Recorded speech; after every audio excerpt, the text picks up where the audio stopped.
All right, I think we're live. We are live. Welcome to the Saratoga Podcast. Hey, Election Adam, how are edition. you? I miss what you just said. What'd you I say? said the Saratoga Podcast post-election edition. Post-election edition without our buddy Dan DeFederici, who is in Disney World. Who takes a freaking trip to Disney on election week? That is my question for you. Come on, Dan. I mean, come on is right. Yeah. Get with it, buddy. Anyway, we have lots to talk about, and I know we're at kind of a funky time right now. But with kids and the election madness, this is when we could get on and go through some of these results. So here we are. So do you want to start local, Adam? And let's start with the city race that was a special election was between Anthony Sirocco Jr. and Jason Golub for the go ahead, for the Commissioner of Public Works. Public Works. And I was going to say, just to give most people watching the podcast probably know this, but Skip Sirocco, who in 2021 was voted into that position, unfortunately passed away. And so Jason Golub was appointed by the Democrats to fill his position as per the charter. Well, just to be clear, he wasn't appointed by the Democrats. The Democratic City Council put together a committee of people who were not all Democrats to appoint him. Thank you. That's a good clarification. Thank you. But they appointed Jason Golub, who ran this race as a Democrat, to that position. So he was technically the incumbent, and he did pretty well. Yeah, he did. By the way, excuse the enormous Diet Coke. It's one of those days, Adam. Yes. Mm-hmm. So, so first, we should probably start off by saying in midterm or presidential election years, we have significantly higher voter turnout than we do on local election years. So, for example, last year, the only elections that were happening were local city elections. We had about 8,800 people turn out. For this midterm elections that we just had on Tuesday, 12,377 people turned out. So a significantly bigger number. I think that Jason having the Democratic line is obviously a tremendous help. I know as early voting was wrapping up, about 1,000 more Democrats had voted in early voting. In the city of Saratoga, the Democrats still have a significant enrollment advantage. And so I think that certainly played to Jason's favor. I, full disclosure, worked on his campaign, helped on his campaign. I also think he's a real moderate Democrat. He's someone I actually don't ever think of as partisan in any way, shape, or form. And I think that kind of his moderate position and what he's been able to get done in public works already helped him as well. But I will say it's hard for me to take any joy out of this victory as much as I'm thrilled for Jason, because, my heart just still hurts for Skip, and it hurts for his family so much. And there was a Sirocco on the city council for a really long time. And I know that I think about that all the time and really miss Skip, and I'm constantly thinking of their family. So it's a bittersweet moment for me, at least personally. Yeah. One thing when you talked about this, Robin, with the turnout, and I actually, mentioned this to Anthony, but he actually got more votes than his father did. So wow. Yeah. Yep. So, it's a little consolation in the fact that even though he didn't win, the turnout was so large, but he got more votes than his father did because of the turnout. So I agree with you. His dad was one of the good guys. I got to know Anthony a little bit during the campaign. I liked him a lot. But I like Jason a lot too. And actually I have to clarify something that in our last podcast, Robin, that you missed. If you've been watching city councils, there's been a vocal group from Grand Ave who's been asking for sidewalks, and Jason was able to find nearly $1 million to build sidewalks, and I thought that was coming out of the 2023 budget, which I questioned. Jason corrected me. That's actually it's still a little hazy, but it's actually money that is going to be reimbursed by the state and government. So it's not money that's going to be coming out of Saratoga's budget. So that's what's that? Adam, I'm laughing because last week I was planning on being on the podcast, but about 10 minutes before we were about to live stream, I got a call that I had to pick up a sick kid from school, which is why I wasn't on the podcast. Next thing I know, I'm getting text messages that YouTube jabrones are like, there's misinformation. You've gotten things wrong. People are upset. I'm like, I walk away for 1 minute, Adam. One podcast, right. And we're misquoting him. But regardless, he's really kicked off that sci-fi program, getting that not kicked off, but put the whip to the horse there that Michelle Madigan started to get the fiber in the roads. He's getting that pocket park done. He's done a lot for the city, and he's been very progressive, not in his politics, but progressive in the way that he's thinking outside the box a little bit and getting things done. And I think he'd be a good addition for the city. My hope is that Anthony Sirocco or someone from the Sirocco family can still be involved in city politics. I mean, I know that's kind of, maybe they don't want to be, but I think about the infrastructure committee that is functioning now, and how how incredibly valuable somebody like Anthony Sirocco Jr. would be on an infrastructure committee. I mean, he knows more about that than probably the entire committee put together. So I would love to see a way for him to continue to be involved in shaping the future of the city through City Hall. I don't know if that's possible, but I think that would be a really nice thing. Yeah. So the final results there were Jason Golub had 56% of the vote to Anthony Sirocco Jr.'s 44% of the vote. Some of the other... Hold on, I want to talk about this a little bit longer. Two things. One, there were 6 write-in votes. Do we ever get to know who's on the right, who the names on the write-in votes? I mean, obviously, Adam, that's you, your wife, your kids, everybody just writing in Adam Israel, I assume. Exactly. And then the second thing is the previous. By the way, I think you do. I'm sorry to interrupt you. I think you do get to see who the write-in people were once they have the final ballot, once they have the final results certified by the county. I think you do get to see that.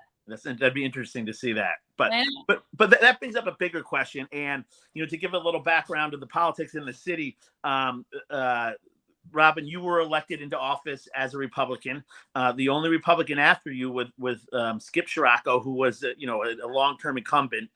And we're seeing this shift. Do you think that a Republican can get voted in Saratoga in the future, or do you think our commissioner elections are going to come down to the Democratic primaries? Do you see a path forward? That's a really good question. So I was the only Republican elected to the city council outside of Skip Sirocco for the last, 10 or 12 years, maybe, since Joanne Yupson was the mayor. And the only way I was successful in that election in 2019 was through building a bipartisan coalition of support with 2 Democrats who are running for office. I campaigned with Meg Kelly, who is a Democrat, and I campaigned with Michelle Madigan, who is a Democrat. And so we really embodied that city above party mentality. And that's really the only reason I won. And so I also put a lot of parameters in place in terms of the people managing my campaign and the county Republican chair and the county Republicans in general and the city Republicans. And I said to them, there will be no mention of Trump in this campaign. There'll be no mention of national Republican issues. I told them, I was pro-choice. I was pro-immigrant. I was, basically all the things that I knew were counter to the traditional Republican ideologies of the time in 2019. Well, I'll say we can get into this later, but I don't know that Republicans are necessarily anti-immigrant. I think they're more pro-control. Not anti-immigrant, meaning I'm for open borders, I guess. The DREAM Act, things like yes. An easier path for immigrants to become part of our country. But anyway, sorry, I just had to throw No, that's okay. You had your Democratic little correction for me. There's my Republican correction. Totally. No, and that was a good one because anyway. I wouldn't fly a group of immigrants from Florida to Texas to Martha's Vineyard, as an example. But they were really clear on all those things, and they really allowed me to message my campaign all about the city and city over party and not make it a Republican versus Democrat. But I also was able to put together this big coalition of bipartisan support. And that was really the only reason I won. And if the Republicans moving forward are unwilling to do that, strictly from a numbers perspective, they will continue to lose because the numbers are not there. The enrollment advantage in the city of Saratoga Springs is at least, I should get this number exactly, but it's significantly higher than the number of enrolled Republicans. Although the biggest group of all are people who are NOP, which is no official party. Either they think they're independent and maybe a part of the Independence Party, which no longer has a ballot line, or they just have no affiliation with a political party. So I don't see how, especially with Heidi West running last year, to me, that was kind of really indicative of the best campaign you could possibly run for a Republican here.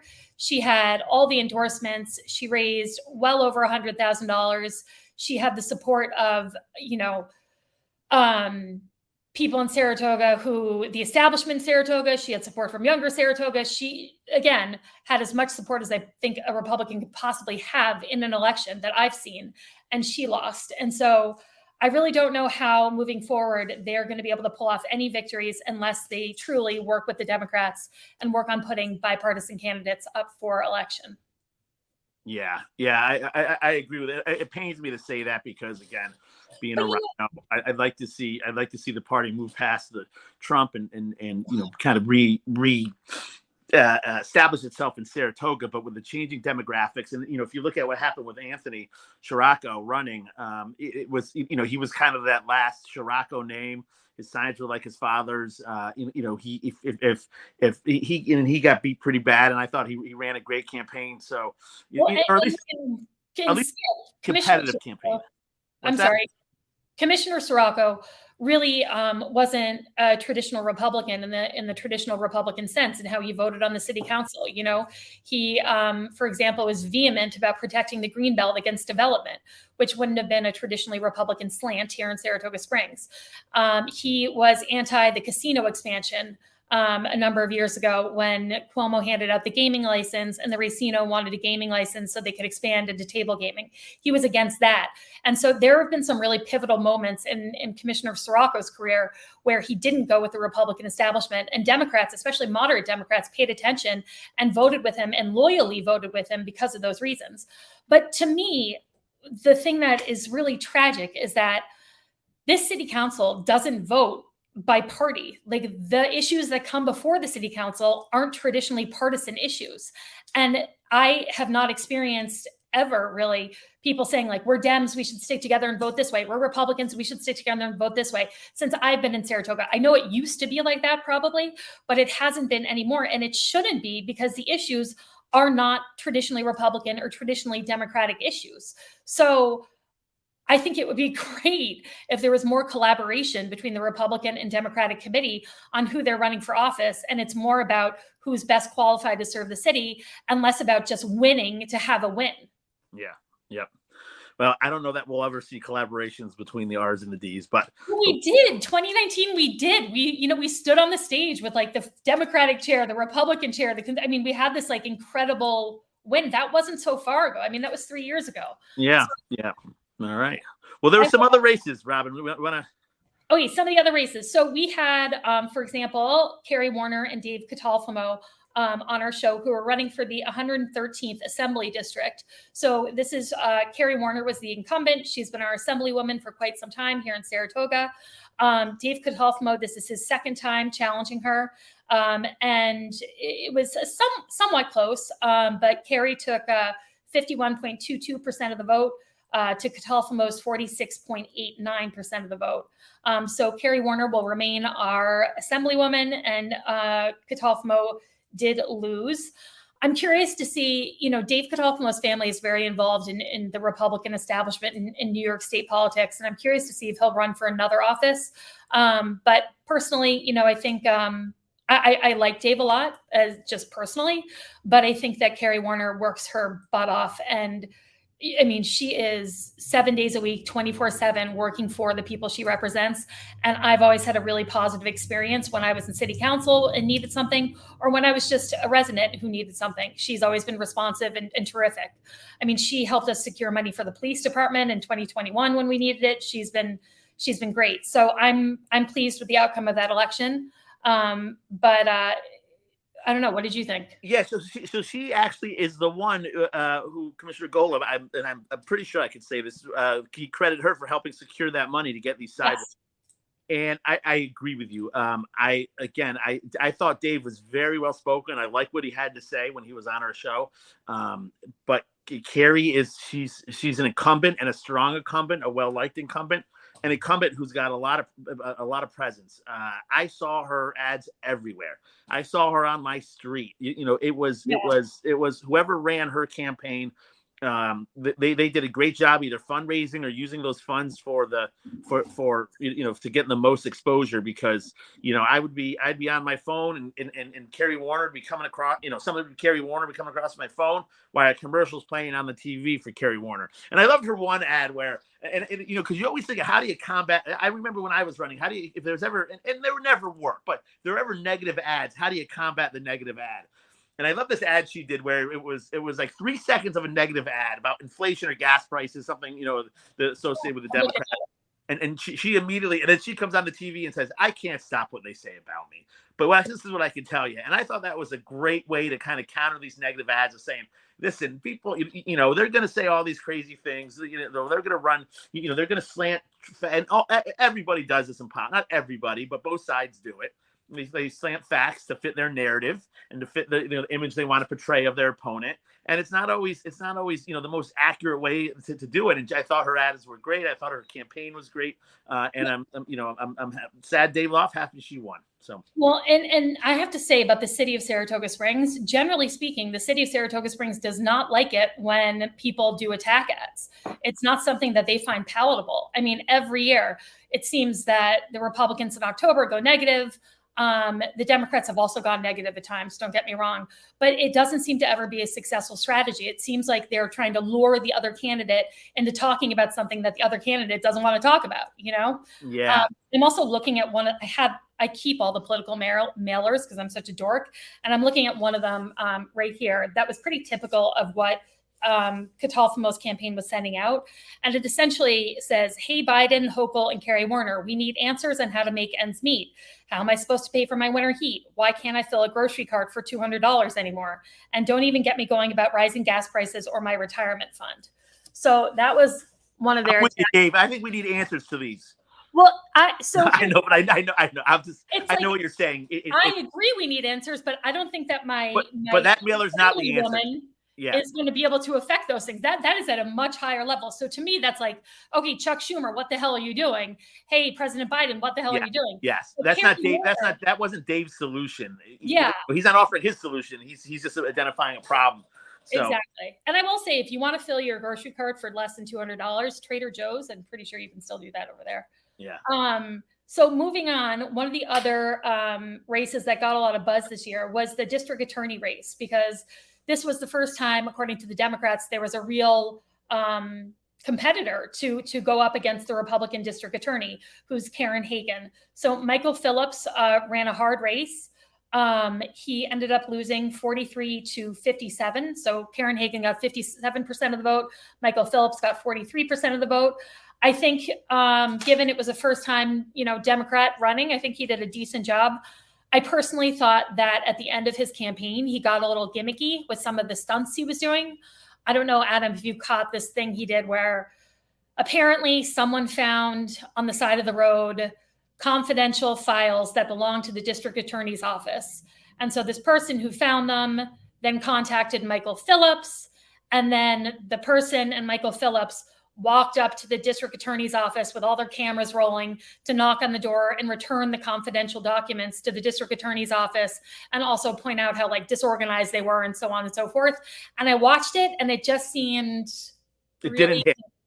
It seemed so contrived, and just it has like a Hunter Biden laptop feel to it, exactly. This is the smoking gun. And I remember what during my campaign, you always wanted that. You always wanted that big gotcha moment.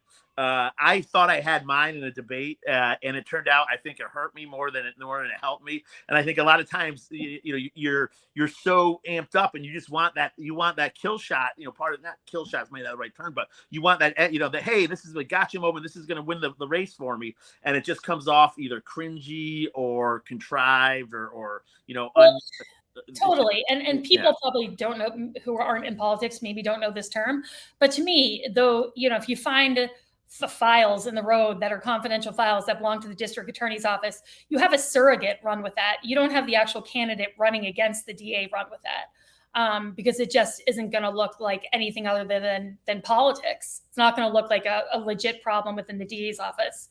So, and he also went with, the Nexium angle. And I didn't think that resonated at the time. And I still don't think that really resonates.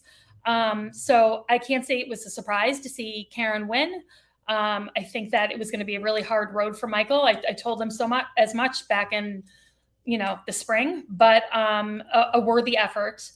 Any other comments on that, Adam? Nope. Okay, well, let's move on to the 44th Senate District, where we had Jim Tedisco, who's been in office for quite some time, running against Michelle Osterlich. And this was an interesting one because they redistricted the 44th Senate District. And so it's Saratoga, it's Schenectady, and some parts in between. And basically, it was redistricted to be a primarily Democratic district.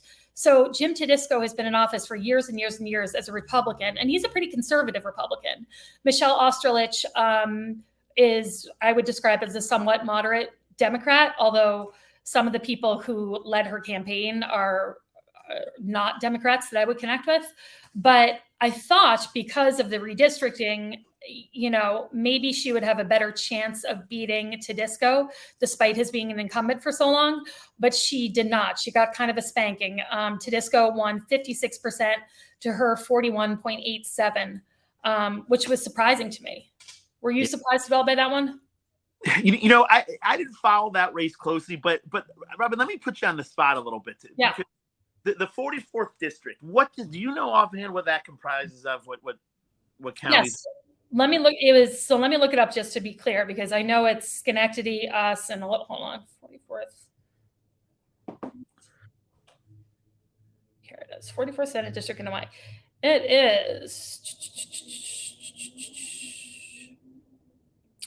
Okay, New York State. Just give me the freaking geography.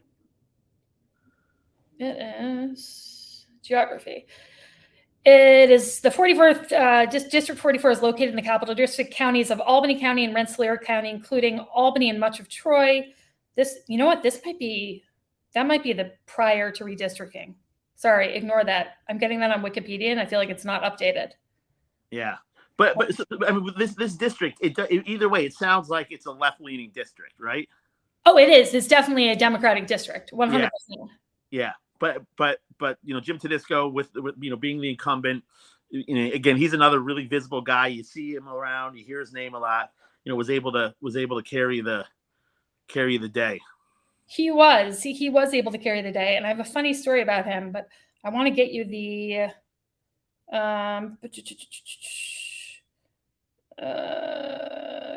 God, it never talks about.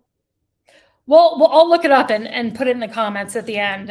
In terms of, yeah, I will say when I was getting ready for today's show, I was going through the county BOE website, and the city website. There are all these municipality websites. They're all a little clunky. Oh, okay, yeah, they are all a little clunky. And I don't know if this is updated. So here it says, since 2017, he's been the New York State Senator for the 49th District. I know he switched districts, though, so that doesn't count.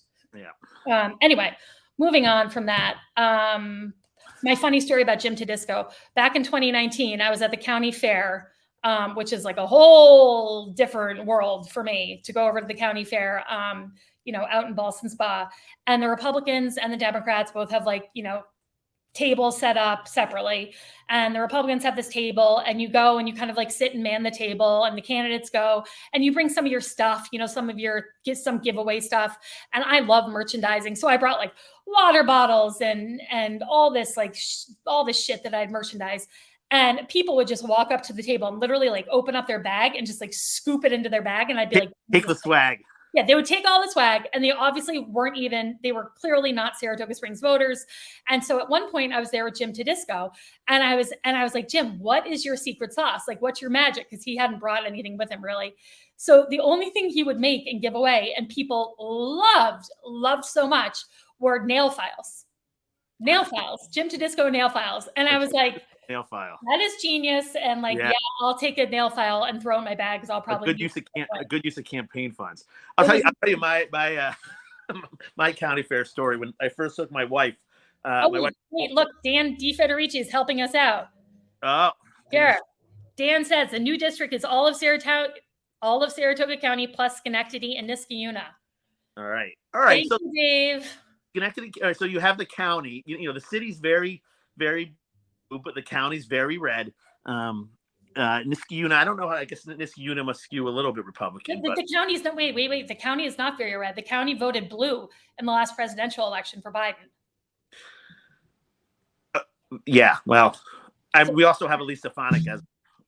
Well, Elise Stefanik is the North Country, which is a part of Saratoga County, and then you go into like Warren and Washington County. Yeah, which are totally different situations. Yeah. Anyway, my wife, we went to like a tractor pull or something. It was great. I love that stuff. And they were riding around with horses and American flags. And my wife, she's like, "Why do they have flags? Do you not know what country you're in?" I guess in Europe or in Poland, they don't wave flags like we do over here. But that's my story. Wait, I think there was one more comment from Dan. I don't know about this. Hey, good for you guys. I'm in wet Orlando still, but we back this weekend. All right. Well, enjoy the sun for us, Dan, and go freaking swimming for me too, please, would you? All right. So who else was I following here? What I really wanted to talk about was the race for the Supreme Court justice spots. So basically, the Supreme Court justices, you can vote for 3 of them, and there are multiple candidates this year. And it was a really interesting race because there was a lot of cross endorsing between parties that you wouldn't necessarily suspect. For example, there were Democrats from Schenectady who were cross endorsed by the conservatives. It was a whole mishmash, and I actually wish I had the ballot in front of me. But one of the people who was running was Chris Obstarzik, who is the former chair of the Republican City Committee, and he is currently holding on to third place with 36 votes. But there's still several absentee ballot votes to be counted, and I suspect, if I was a betting woman, I suspect he is going to be bumped into 4th place, and Bob Mueller, Judge Mueller, will hold on to that 3rd place seat. That's my prediction. What do you think? That's an incredibly close race. I mean, I think over 100,000 ballots have been, cast, and come down to like 38 votes. Chris he's a neighbor of mine. Our kids play together. I think he's a good guy. I think he'd be, good on the bench. But boy, this has got to be tough. I know, after the election, that election night, you don't want the suspense to be dragged out 3 or 4 more days. I know it, right? But it's something our viewers should know about the Supreme Court in New York. You hear Supreme Court, and I think most people kind of connect that with the highest court in the land. Right. The New York Supreme Court is not the highest court in New York State. There is a court that's higher than the Supreme Court. I'm blanking on the name. Dan, if you're watching, maybe you can fill that in now. But so when you talk about the New York State Supreme Court, you're not talking about the highest court in New York State, as opposed to the federal Supreme Court that is the highest court in the land. So I'm looking right now for here we go. Okay. The total votes cast, holy cow, 284,240. That is wild. And you have 1, 2, 3. You had 3 Democrats running, 3 Republicans running. Wait, 3 people were endorsed by the Dems, 3 people were endorsed by the Republicans, and 3 people were endorsed by the conservatives. But there was a lot of cross endorsements in there. So I think Allison McGahee has definitely won. And I'm not sure who's in second. I think maybe Richard Kupferman is in third, and then fighting it out or second, and fighting it out for the 3rd spot are Obstarzik and Mueller. I will say personally, he does live on your block, Chris Obstarzik. And I have to say, I thought it was a little tacky on Halloween. We have the same route that we trick or treat every Halloween, and including your block, Adam. And on Halloween, my kids ran up to me and they're like, "Mom, what's this?" Tommy, my 6-year-old, ran up to me. "Mom, what's this?" He was giving away little pieces of candy taped to his campaign card. I mean, are some things not sacred? Can we not trick or treat without having campaigning involved? I mean, come on, right? I don't know. Anyway, you don't want to talk about it. I'll say, I thought it was. I thought my neighbor who put up my opponent's campaign sign just turning the front porch lights off. I thought that was terrible. I know, but sticking little pieces of candy, can you see that? Sticking little pieces of candy to your campaign here. I mean, are 12-year-olds and under your target audience? Come on now. Some things are stupid. All right. Leave the candy. I'm hoping that Bob Mueller pulls through on this one because I think that Upstarzik is very easily manipulated by the Republican Party, and I don't think that's a great sign to have in a judge. And Mueller's got the experience, so I hope he pulls through, but we'll keep people posted on that. Yeah, well, I don't think so. I hope Chris wins. So we'll see what happens. Robin, and here we go. Dan, God, this is why we need him. Low to high, Supreme Court television. Yes, thank you, Dan. His wife and kids are probably like screaming. He's probably in a pool right now, commenting and listening. I know. That's really good to know. That is very good to know.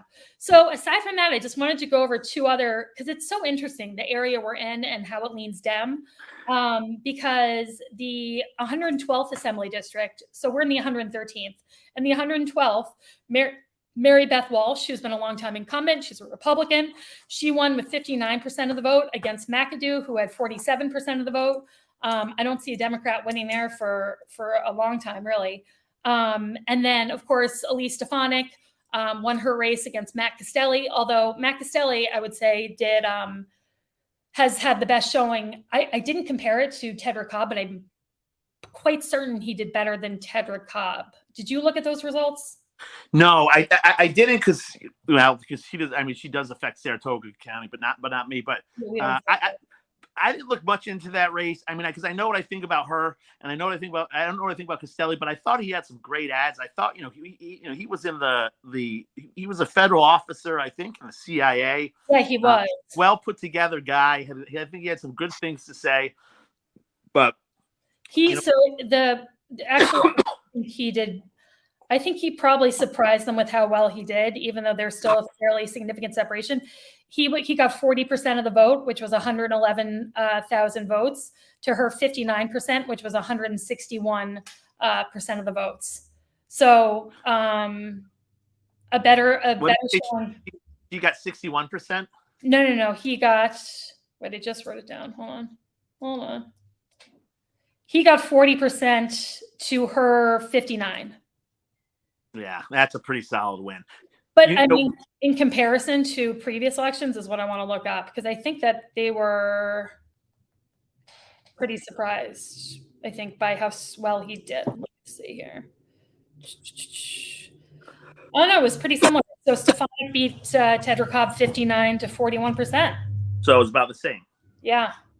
Well, I hope Matt Castelli goes on to run for other office, because I think he has an incredible background, an impeccable background, and I think he would make a great representative wherever he runs. So I hope. Again, I didn't follow the race closely. Maybe he knows, maybe not. But he's not from the North Country, correct? He is from the North Country. He is. Because I'm just wondering that's got to be a tall order to go up against. And at least one of the most powerful women in Washington. Wait, as Dan DeFederici would say, it's a tough district for a Dem. Yes. True story, because you've got all the North Country and they bleed red. I mean, that is red. They red, do. red. And Elise Stefanik, again, just kind of touting the Trump line, has rose to power, pretty quickly in Washington. Going into that race, I mean, I don't know. Does a Democrat think they could win, or is it Democrat posturing? Or I think 111 people voting against her isn't insignificant. Yeah. And so I think it depends what happens with Trump. And I think it depends. Yeah, I think it really depends on what happens with Trump, because her star,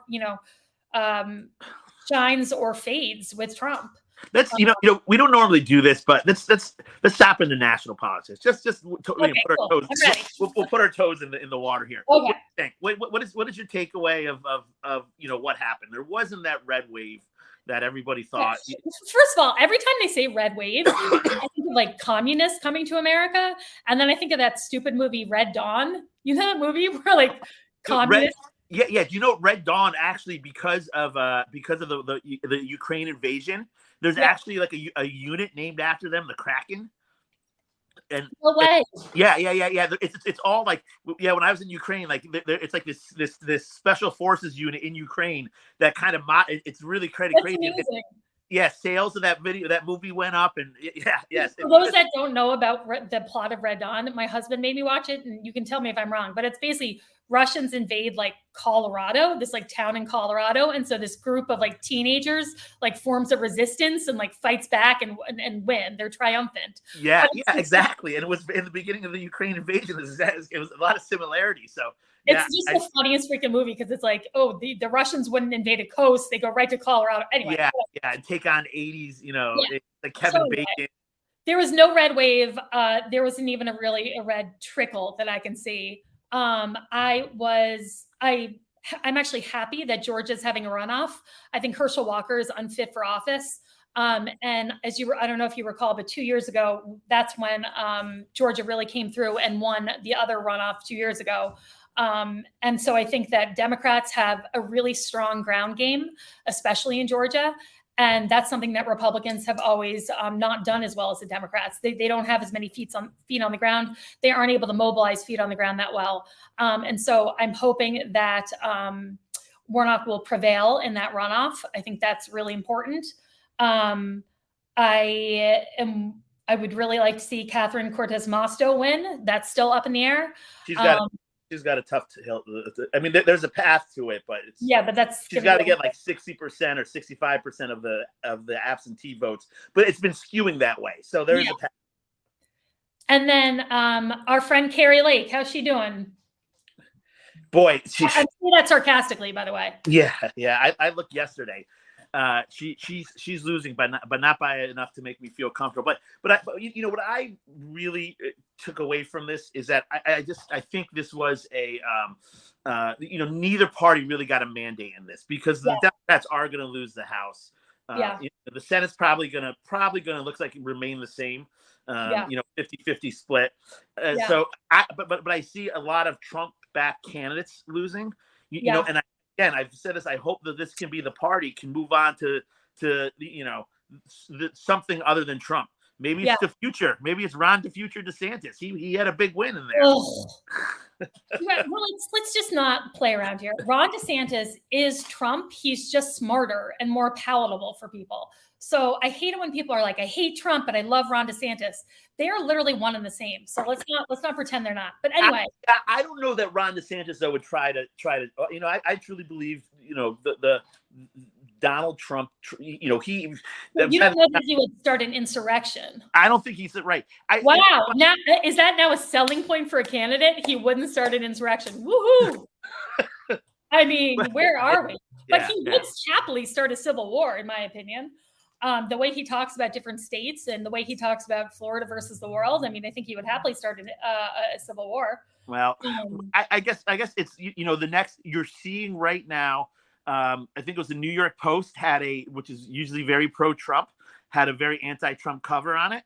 It said like Trump can't build a wall. Trump had a great fall in reference to the national elections. It's going to be interesting to see the Republican Party. Every time you think Trump gets a death blow, he survives it. So I do think that Rupert Murdoch, who owns the New York Post and Fox News and News Corporation, I think Rupert Murdoch has gotten Trump fatigue. And so that's why, of late in the last couple of months, Trump has railed against Fox News and he hasn't lost that media partner. And I think Rupert Murdoch still pulls a lot of the strings and is pretty influential in the most like evil possible way in our elections, but they're not so gung-ho for Trump. Yeah, but we've seen that before. I remember after the insurrection, they cooled off a little. The Fox cooled off, and that's when Trump, started his own media out, like Newsmax was, came about. OAN. Yeah, exactly. All this fucking bonker stuff. Right, and that's when Lindsey Graham was saying enough is enough. And it looked like all right, everybody was over Trump, and then was that before or after Lindsey Graham suggested there be a national abortion ban? The national, that's another thing the Republicans are going to have to revisit because that certainly is not a winner. Yeah, and we know the Fox News hosts were anti-insurrection because they were all texting Trump to stop. We know all that now, right? Yes. Of course, they would deny that on air these days, but I would expect a presidential announcement fairly soon. That's my guess because I think that he wants to dissuade other people from primarying him. I think that a lot of the Republicans know what it's like to be on the wrong end of Donald Trump, and it sucks. So I could see a death match between he and DeSantis for the Republican nomination. I don't know if you knew this, but Trump went down last week to Florida to shill for Marco Rubio, but did not include DeSantis in that. And so that was kind of, people really saw that as another glaring example of how much Trump doesn't like DeSantis and vice versa. Charlie Crist, by the way, ran against DeSantis. I don't know if you watched the debate, but Charlie Crist actually like dominated on so many points. I know him from my days at Fox. I think he's a good guy. He's definitely a little war torn, and he's been in politics for a long time, but it's a shame to see him go. It's a shame to see him go. So nationally, Lauren Boebert. How's Lauren Boebert doing, Adam? She's back in the lead. Fuck! Sorry, excuse my language, people. Shit. Yeah. So that's a very close race. If people don't know Lauren Boebert is, she is part of the Freedom Caucus. Part of the Freedom MAGA, you know. She's Marjorie's BFF. Yes. And she's was poised to do, she was thought to do very well. It's a very tight race right now. She's just a little too far right for my liking. So thank God, Adam Israel, because basically everyone in the Freedom Caucus are total freaking Looney Tunes. That entire Freedom Caucus. Just go look at the people on it, Adam. I think you would agree they're total Looney Tunes. Oh wait, we forgot my number one favorite candidate that I've been backing since literally May.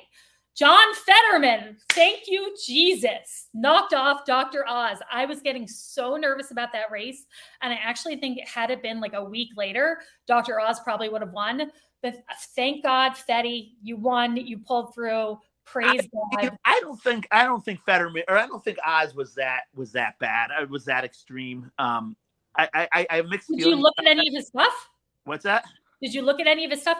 He thinks that abortions should be between a woman, a doctor, and their local representative. Yeah, no, that was a miss. I know that.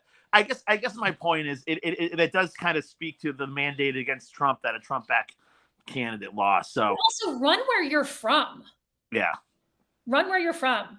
Yeah. I mean, that's just like, I hate that shit. You know what I mean? Looking around to see where there might be a candidate you can knock off and pretending that you're from Pennsylvania. Well, didn't Hillary Clinton run as in New York? She wasn't from New York. That's a really good point. I don't think I voted for her when she ran in New York. Seriously, I wasn't a Hillary fan even when I voted for her in the presidential election. I've never been a Hillary fan. I've never been a huge Clinton fan. Although I find him charming and now very like reassuring sounding, although not as much as Barack Obama. My God, I listened to Barack Obama and I'm like, he is a talented man. And I kind of wish he was leading our country right now, but what are you going to do? Anyway, how long have we been on for, Adam? 42 minutes. Dan has a jeer he wants to share. Should we put it up? Yeah. All right. Cheers and jeers. All right. Dan cheers the weather. Yes, Robin. Yes, Robin, the weather in Florida. First hurricane to make. Oh, geez. Disney, no fun in the rain. Oh, boy. Oh, Dan. That's a bummer, buddy. Yeah. That's a bummer. Yeah. So previously, Dan had cheered the weather, and I made fun of him because I thought weather was like a lame jeer. But in this instance, I totally validate that, Dan, and I'm sorry for you. That stinks. Do you want to move on to our cheers and jeers? Sure, let's do it. Okay, hold on. Let me take down our little banner here. Let me do my little producing over here. Oh, cheers and jeers. Where are you? Cheers. There they are. Cheers and jeers. What do you got, Adam Israel? All right, I got two cheers today. One is for the Ukraine army. They're taking back Kherson as we're speaking. Kherson was the only capital that and they have these oblasts there. I don't really fully understand how the geography of Ukraine, but Kherson was the biggest city that Russia took, the only capital. And Ukraine was able essentially this summer to cut off all supplies into the city. And, as it looks right now, Russia is pulling out its troops. So it's the bad part is these troops will go somewhere, probably go to the Donbass to continue the assault on other cities out east. But the good news is, the army's taking this with relatively few shots fired. They're going to go into the city. The city's not going to be leveled. This hasn't happened yet, but this is what appears to happen. And so congratulations to the Ukraine army for keep on pushing Russia out of their territory. Yeah, Adam, how does this end? How does this all end, do you think? Boy, that's a great question, because there's a lot of talk now of secretly United States kind of pushing Ukraine to open up to peace negotiations, and Ukraine essentially will not trade land for peace. Yeah. They've been explicit about this. They will keep fighting. And their fear is that if they give land now, then what's going to stop Putin from doing this Totally again? agree. And so they keep on fighting, but they keep winning too, and that's something that's really kind of interesting. Is that they're getting back their land, they're getting back this land that Russia took, and it's just it's unfortunate, it's bloody, a lot of lives, a lot of destruction, all for one madman. But it's a David versus Goliath story, and the Ukraine army is really the greatest quote I heard. Maybe I said this is that if Russia stops fighting, the war is over. If Ukraine stops fighting, then Ukraine's over. And I think that's really powerful in meeting, and I think that's how they're fighting. So I don't know how it ends, but inch by inch they're taking their territory back. I personally totally agree with their position on not giving up land. And people who say that, oh, we just need to provide Putin a nice exit ramp. Bullshit. He doesn't want to take a nice exit ramp. And I don't think they should compromise at all with the land. It's like negotiating with a terrorist. If you negotiate with a terrorist once, he's going to be back and negotiating again. So I personally am really in favor of their position. And I don't think they should give away any land. And I don't think this exit ramp, I think that's all bullshit. So I'm with the Ukrainians once again. Yeah. Did you have another cheer today? I'll go ahead. Oh, okay. I wasn't fully ready, but my first cheer is to Matthew Taylor. Matthew Taylor is living in Rochester right now. He is near and dear to my heart. He's been involved in Saratoga Springs politics for a long time. He helped me on my campaign tremendously, and he is working on a state senator in Rochester's campaign who is up for re-election, and she won. And so I just wanted to congratulate Matthew Taylor on his win. Way to go, Matt. Way to go, Matthew. You rock. And it was so funny because it was, I think this weekend, I got a picture from my friend Kristen Dart, who's from Saratoga, who had gone up to Rochester to help with GOTV, which is Get Out the Vote. And she ran right into Matthew Taylor. And so she sent me a picture. She's like, guess who I ran into in Rochester? And I love those moments when kind of worlds collide, Saratoga politics and Rochester politics and friends collide. So that was pretty awesome. And my other cheer, because I'm not going to do a cheer, is to Deirdre Ladd. Because Deirdre Ladd is a dear friend, but also has been involved in politics here for a long time. Her family's been involved in politics. And she was Jason Golub's campaign manager. And she did such a tremendous job dealing with so many different factions. Like when you're a campaign manager, you're dealing with the committee, you're dealing with other electeds, you're dealing with the public, you're dealing with the candidate. You have all these people chirping in your ear 24/7. And it's really, really stressful. And she handled it so well. So my cheer is to Deirdre. Deirdre, you rock. Adam, I know you would agree. Deirdre Ladd rocks. Yeah. Deirdre's a neighbor of my mother's, just a great lady. She's a wonderful human. Yeah, she is a wonderful human. She's very, she believes in the cause, and she works at it. And so, yeah, congratulations, Deirdre. I actually didn't know that she was Jason. I learned from politics that a lot of times who the campaign manager is might be a secret. I knew Deirdre was working on this campaign. I did not know she was a campaign manager. So congratulations. It's got to be a great feeling when you get your candidate across the finish line in front. So congratulations, Deirdre. Absolutely. All right. I think that wraps things up. Hopefully we will be back Wednesday at noon at our normal time with Dan. We'll have a little reunion. All right. It'll be a city council meeting, so we'll keep you posted. Oh, yeah. Excited. All right. Thank you, everybody.